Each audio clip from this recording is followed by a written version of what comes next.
벌써 이제 시간이 많이 지났는데요. 우리가 요한복음 말씀을 아주 한 150주에 걸쳐서 그렇게 묵상을 다 했습니다. 그런데 그 요한복음 말씀 묵상한 내용들 중에는 특별히 예수님께서 나는 무엇이다 라고 하는 자기 정체성과 자기에 대한 그 말씀을 해주신 내용이 나오는데 그게 한 7번이 나와요. 그 에고에임이다 이렇게 이제 헬라어로도 얘기하는데 그 중에 제일 첫 번째 얘기하셨던 말씀이 있어요. 그게 뭐냐면 나는 생명의 떡이다 이렇게 말씀하셨어요. 예수님이 자신을 소개하면서 나는 생명의 떡이다 이런 말씀을 하셨어요. 그런데 요한복음 6장 48절에 이 말씀이 나오는데 요한복음 6장은 기억하시겠습니다만은 오병이어의 기적이 펼쳐진 기록되어 있는 그런 장이에요. 근데 그 오병이어의 기적을 이루신 이후에 제자들에게 또 무리에게 해주셨던 말씀이 하나가 있는데 그게 나는 생명의 떡이다 이렇게 말씀하셨어요. 예수님은 그런 분이라는 거예요. 그래서 제가 그때도 한번 소개를 드렸던 것 같은데 예수님이 생명의 떡이다. 이 표현은 바꿔 말하면 밥이다라는 얘기예요. 밥. 우리 표현으로 하면 밥이에요. 나는 너희에게 생명을 주는 밥이다. 그런 존재다. 이런 말씀이었던 거예요. 그래서 그때 한번 소개를 드렸었는데 한번 기억을 더듬어 보세요. 이 밥이라고 하는 거. 이 밥이라고 하는 것이 가지고 있는 영적인 메시지가 있다는 거죠. 정말 예수님께서 내가 생명의 밥이다 이렇게 말씀하셨는데 정말 예수님과 밥의 공통점이 있다 이거죠. 기억하십니까? 첫 번째가 뭐냐? 밥이라고 하는 것은 아주 필수적인 거예요. 밥이라는 건 필수적이에요. 뭐 밥은 먹어도 되고 안 먹어도 되고 뭐 이런 게 아니에요. 그냥 밥은 우리의 일상에 우리의 생명을 유지하는 데 있어서 필수적인 거예요.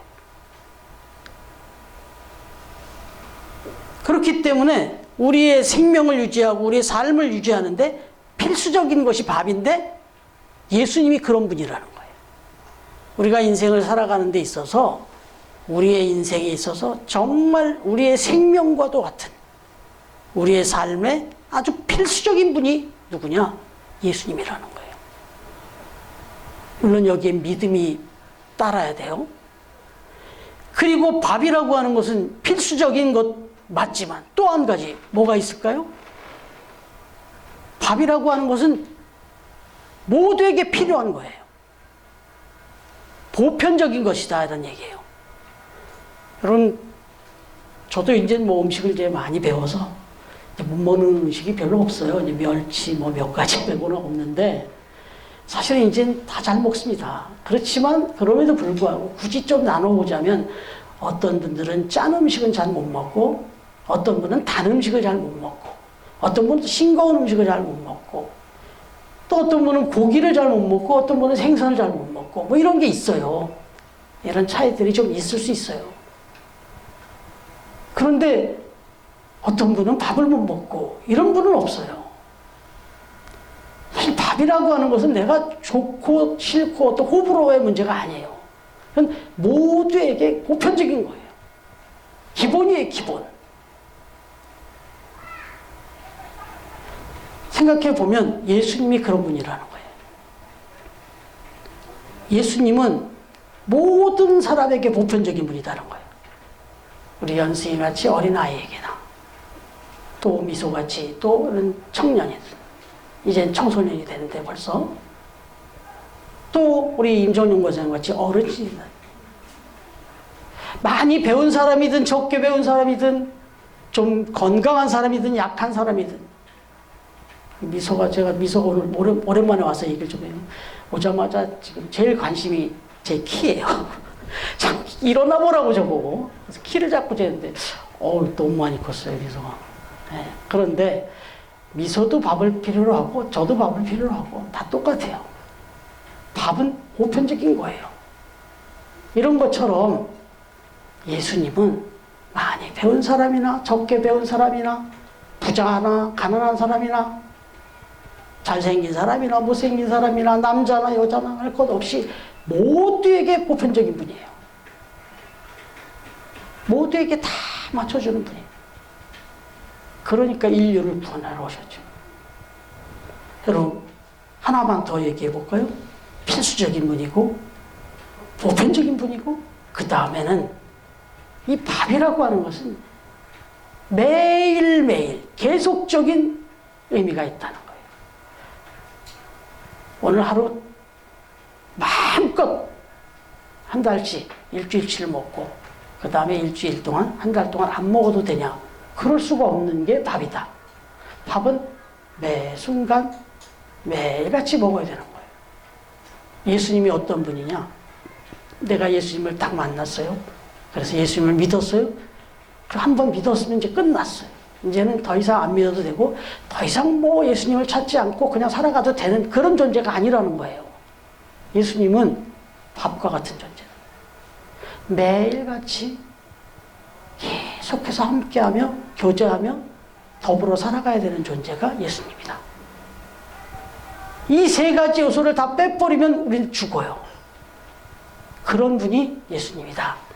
이 얘기예요. 그런데 어쨌든 세 번째 이 이야기를 하고 싶어서 말씀드린 거예요. 예수님은 날마다 우리와 함께 하시고 우리가 늘 의지하며 살아가야 될 존재다.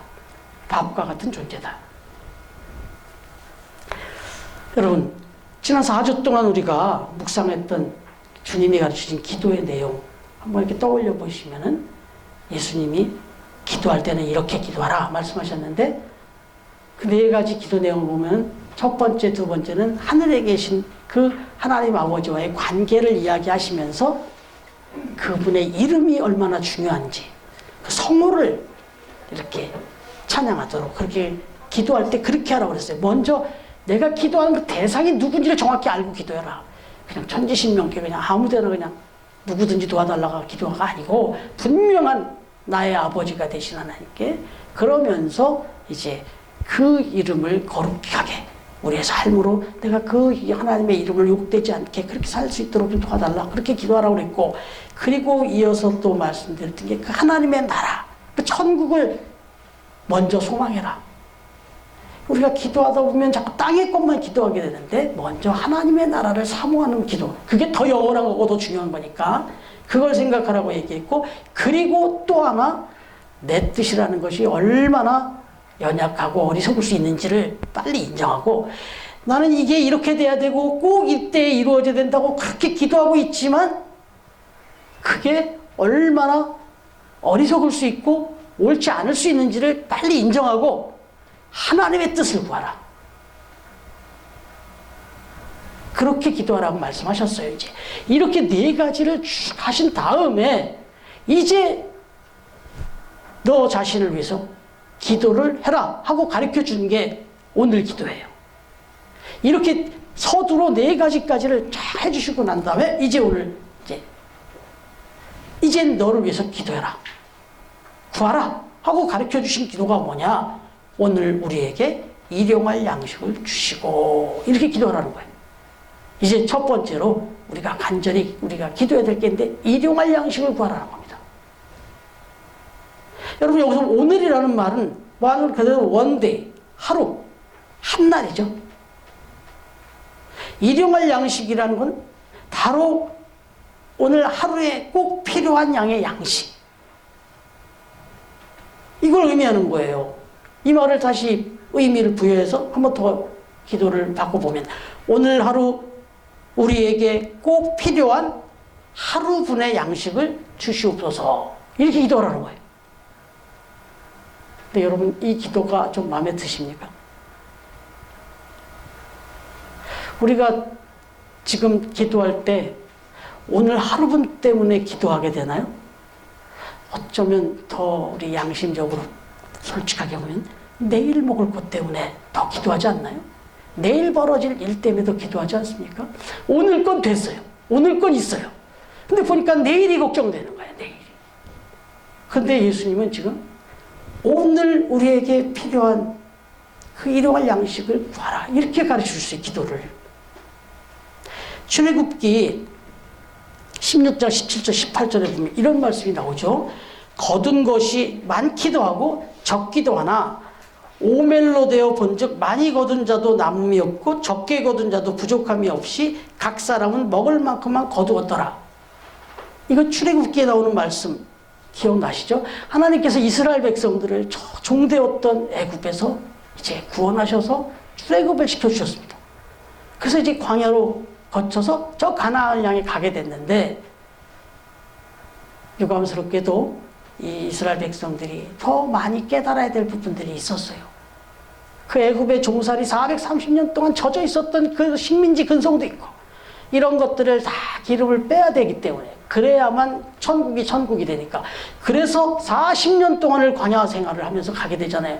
그런데 중요한 것은 이 40년의 광야 생활을 하는 동안 이 이스라엘 백성들이 애굽에서 나올 때 어느 정도의 양식을 갖고 나왔지만 일정 시간에 다 사라져 버렸어요. 성경에 기록된 내용으로 하면 장정만 60만 명, 장정만 60만 명이라고 했으니까 여자들 또 아이들 뭐 다 포함하면 100만 명이 훨씬 넘었다 이렇게 추산을 해요. 그 많은 사람들이 나와서 순식간에 뭐 가지고 나온 건 다 먹었죠. 그런데 40년이라는 시간 동안 성경에 보면 한 번도 굶었다 소리가 없어요. 어떻게 해요? 매일같이 하나님께서 만나와 메추라기를 내려주셨다 이렇게 나와 있어요. 일용할 양식을 매일같이 내려주셨다.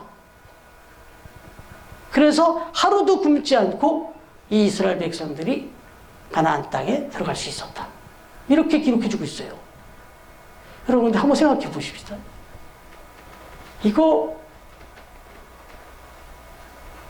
40년 동안 매일같이 그 음식을 만나와 외출을 내려주실 수 있었던 하나님이라면 이거 일주일치 한 번에 한 달치 한 번에 아니면 1년치 한 번에 좀 이렇게 다 내려줘서 좀 쌓아놓고 먹게 할 수도 있었지 않았을까? 아니 그게 오히려 우리 인간적인 생각에 더 편하지 않으실까요? 그냥 한 번에 1년치 딱 내려주시는 거예요. 그래서 그거 다 수확해서 1년치 쌓아놓고들 먹거라. 이러면 하나님도 편하실 것 같아요. 그런데 하나님이 그렇게 안 하시고 매일같이 내려줘요. 그래서 이 사람들은 아까 말씀 읽어드린 대로 그걸 가서 거두어서 갖다가 먹고 딱 끝나면 저녁이 되면 없어요. 아무것도. 그럼 내일 또 나가야 돼. 들판으로. 나가서 또 내려지는 것을 걷어다가 또 먹고 그러면 또 저녁 되면 또 제거해요. 이걸 40년을 했어요. 이 불평이 없을 수가 없어요. 그래서 때로는 막 더 많이 거둔 사람이 있었다는 거예요. 나가가지고 이거 오늘 하루치만 거두면 되는데 막 더 거두은 사람이 있었다는 거예요. 그런데 그게 다음날 아침 되면 어떻다고요? 다 썩어 없어졌더라는 거예요. 이게 기적이죠. 매일같이 적당한 양을 내려주고 더 거두어간 건 썩게 하시고 부족함이 없게 하시고 기적 같은 일을 보여주셨어요. 하나님. 여러분 이 이야기를 좀 드리지만 사실은 제가 이 주님이 가르치신 기도를 이렇게 강의를 시작하면서 다시 보는 주기도문이라는 어느 무명의 그리스도인이 쓴 글을 한번 소개해드렸잖아요. 거기에 보면 이런 내용이 있었죠. 오늘 우리에게 일용할 양식을 주시고라고 기도하지 말라. 평생 죽을 때까지 먹을 양식을 쌓아두려 하면서 라고 이렇게 꼬집은 그 기도를 소개했잖아요. 이게 생각나는 거예요. 여러분 가정이나 또 일터나 또 여러 가지 삶의 자리에서도 생각해 볼 문제겠지만 또 저는 당연히 목회를 하니까 교회도 그런 생각을 해보게 되는 거예요. 사실 참 많은 교회들이 다 제가 말씀드리는 게 무조건 옳다 이런 뜻은 아니니까 오해 없이 들어주시기 바라요. 그러나 한 가지 우리가 생각해야 될 것은 교회마다 연초가 되면 아니 연말이 되면 내년 예산을 세웁니다. 예산을 쭉 세워요.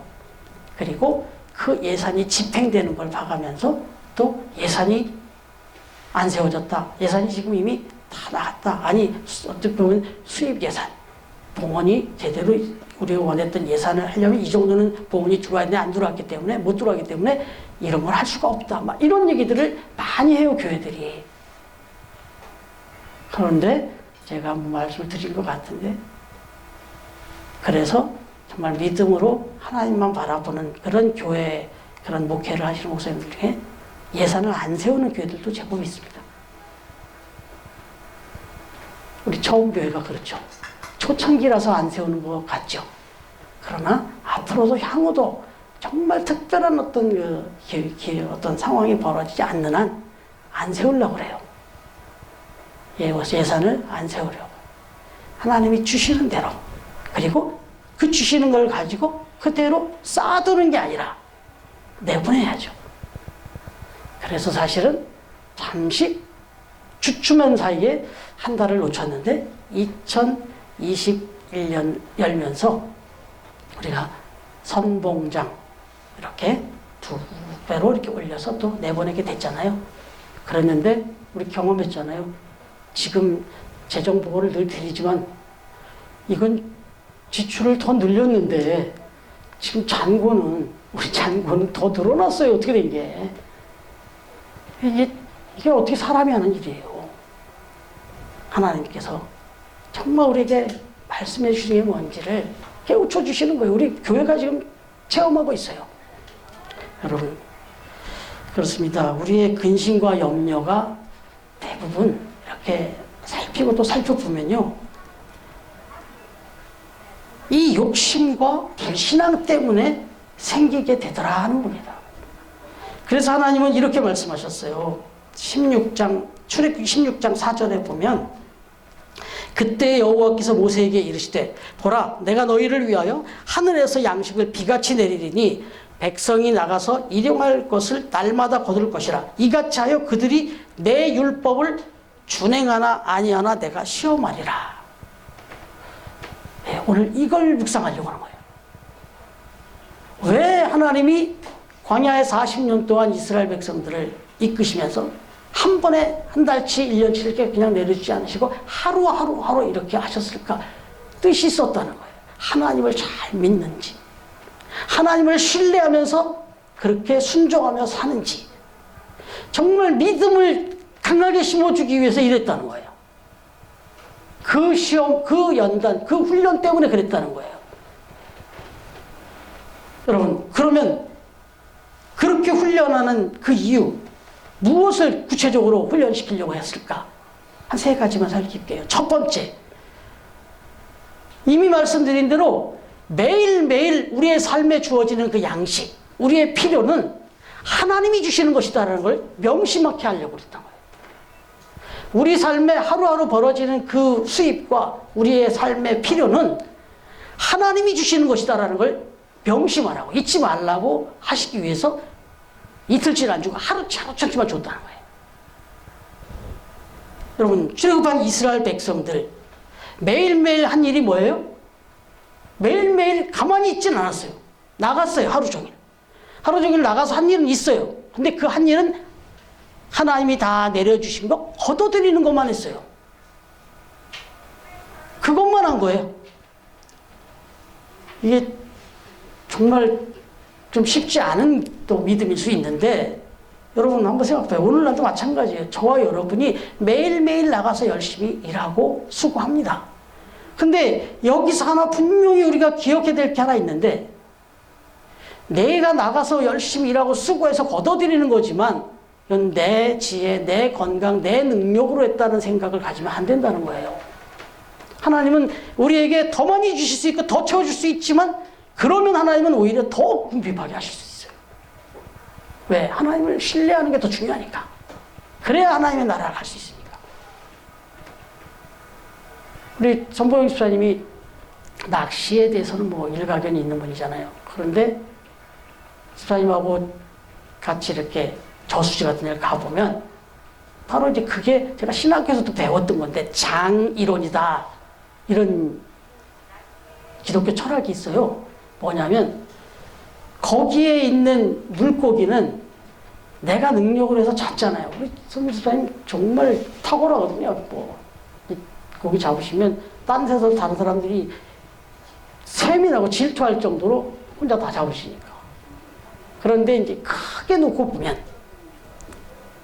거기 저수지 안에 물고기는 내 능력으로 지금 잡는 거라고 할 수가 없죠. 왜?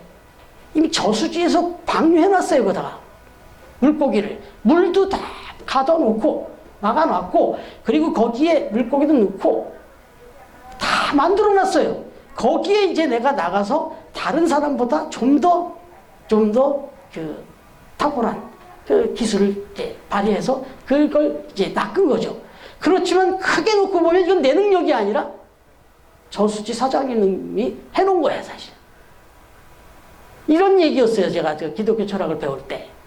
하나님께서 우리가 나가서 열심히 일하고 열심히 노력하고 능력도 있고 해서 막 많이 벌기도 하고 적게 벌기도 하는데, 어쨌든 그 수입한 것들은 하나님이 햇빛 주시고 공기 주시고 오늘 찬양 영상 본 것처럼 하루하루 우리에게 또 하루를 주시고 건강도 주시고 호흡도 주시고 이렇게 해서 이걸 가지고 나가서 우리가 노력해서 이제 거둬들인 거에 불과하다. 이걸 항상 잊지 말라는 거예요. 그런 하나님이다라는 걸 명심하라는 거예요. 그래서 오늘 우리에게 일용할 양식을 주시고라고 기도하라 라고 말씀한 것 중에는 너에게 일용할 양식을 주시는 분이 하나님이다라는 걸 잊지 마라. 이 의미, 이걸 명심케 하려고 40년 동안을 훈련시켰어요. 빨리 깨달으면 40년이 4년으로 줄어들 수 있어요. 여러분, 빨리 깨달으셔서 그래서 모든 걸 하나님 앞에 맡기면서 하루하루 가다 보면 아이고 이제 이 정도 뭐 이렇게 안 해도 범사의 모든 것이 하나님이 주시는 것인 것을 명심하고 살아가는 사람한테 하나님이 뭐 굳이 하루하루 주실 이유가 뭐 있겠어요. 이젠 뭐 이 사람은 천년만년치를 줘도 이게 하나님이 주신 것이라는 것을 철칙을 알고 있는 사람 같으면 고민 안 하실 거예요. 이걸 깨우쳐 주시려는 거예요, 하나님이. 그리고 두 번째는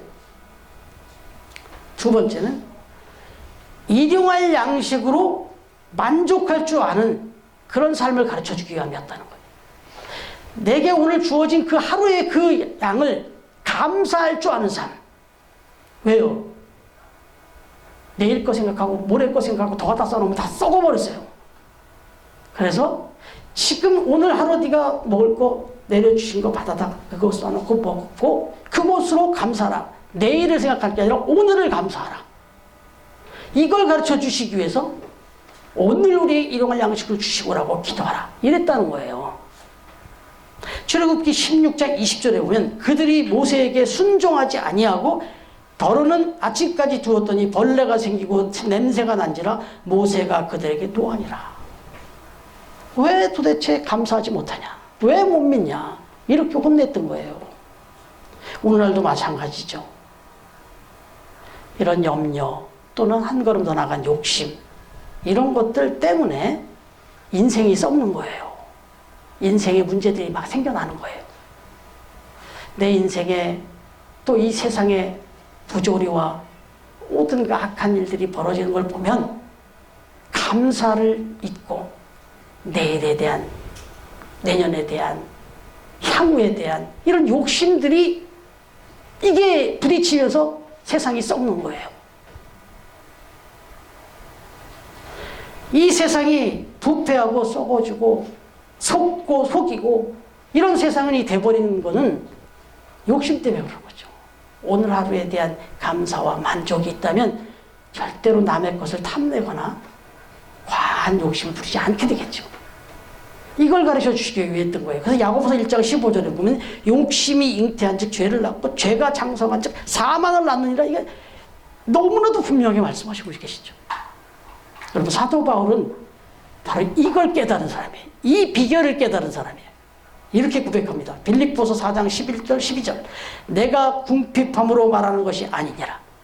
어떠한 형편에든지 내가 자족하기를 배웠노니 나는 비천에 처할 줄도 알고 풍부에 처할 줄도 알아. 모든 일 곧 배부름과 배고픔과 풍부와 궁핍에도 처할 줄 아는 일체의 비결을 배웠노라. 아멘이십니까? 여러분, 디모데전서 6장 6절부터 8절에는 또 이렇게 말해요. 자족하는 마음이 있으면 경건은 큰 이익이 되느니라. 우리가 세상에 아무것도 가지고 온 것이 없음에 또한 아무것도 가지고 가지 못하리니 우리가 먹을 것과 입을 것이 있은즉 족한 줄로 알 것이니라. 공수래 공수거죠. 그러니까 오늘 지금 내게 주어진 이것으로 감사할 줄 알아야 된다. 이걸 가르쳐 주시려고 하루치만 계속 주신 거예요. 감사할 때까지. 그러니까 우리는 좀 약았으니까. 저도 좀 약았으니까. 그래서 내일 할 내게 주어진 이 하루하루의 양식에 감사하고 또 감사하며 살면요, 하나님이 더 주셔요. 왜요? 이 사람은 더 줘도 이 감사를 잃지 않으니까. 여러분, 전광 목사님이라고 평생 감사라는 책을 쓰신 분인데 베스트셀러로 그렇게도 많이 알려졌었어요.